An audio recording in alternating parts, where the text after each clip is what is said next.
Jerusalem, Israel's Attorney General said Friday that he intended to bring fraud charges against Sara Netanyahu, the wife of Prime Minister Benjamin Netanyahu, accusing her of misusing some $100,000 in public funds in her management of the Prime Minister's official residence. But the nation's top prosecutor also closed, citing a lack of evidence, a host of other inquiries into Mrs. Netanyahu.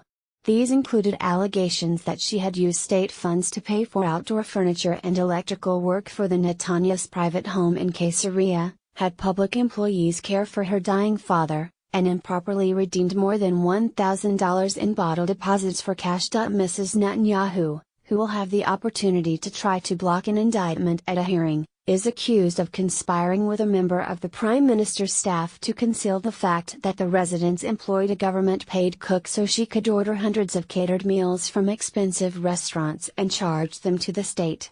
Government rules prohibit charging the government for meals when a cook is on the premises. While the amount involved in the case seems relatively minor, the so-called meal booking affair, as the Israeli media calls it, is one of 4 corruption investigations closing in on Mr. Netanyahu and adds to the perception that Mrs. Netanyahu has exploited her husband's office to finance her opulent tastes. Attorney General Avichai Mandelblit said he would seek an indictment of Mrs. Netanyahu on charges of aggravated acquisition through fraudulent means, fraud and breach of trust.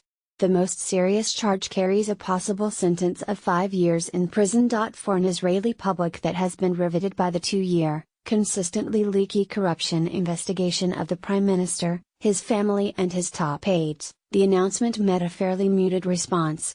Mrs. Netanyahu has long battled a reputation for cupidity, and she and her husband have frequently turned allegations against them to their political advantage. The embattled Mr. Netanyahu is the focus of 2 more consequential graft investigations, and has been tainted by his close links to another, far bigger scandal involving a $2 billion purchase of German-made submarines and missile ships. Mr. Netanyahu posted messages on Facebook calling the accusations against his wife absurd.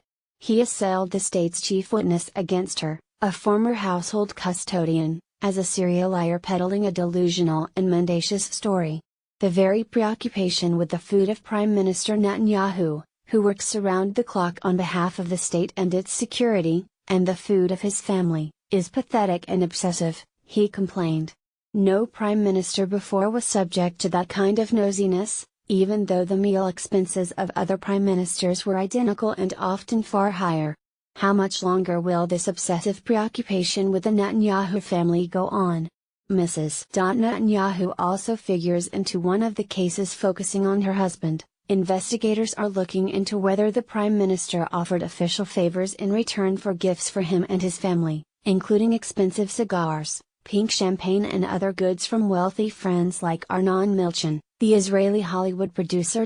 Another case involves cutthroat backroom deal-making. Mr. Netanyahu was recorded seeking favorable coverage from a newspaper publisher in exchange for curtailing the circulation of a free competitor that is considered supportive of him. All the charges that you see now, the fact that Sara is part of the story, it's about the gray area between the personal and political, the personal and the national, between the office and the home, said Yoaz Hindel, a former spokesman for Mr. Netanyahu who leads a right-leaning research group, the Institute for Zionist Strategies. His weak point is this gray area. He might find himself out of office only because he thought that it's not important enough to supervise and take responsibility for what's happening in those gray areas. But Zalman Shoval, a member of Mr. Netanyahu's Likud party and a former ambassador to the United States, said it would take a weightier case against the Prime Minister himself to move public opinion. People are beginning to be a bit philosophical about this whole thing, he said. Ultimately, all will depend at the end of the day on whether there's something serious in it. Mr. Netanyahu's political opponents were measured in their responses to the Attorney General's announcement. As bad as it seems, it doesn't change the entire picture, said Nachman Shai, a legislator from the opposition Zionist Union. He's the Prime Minister. That's his wife, with all respect. The other cases now have to be investigated. She's not a political figure, and she doesn't represent the Likud.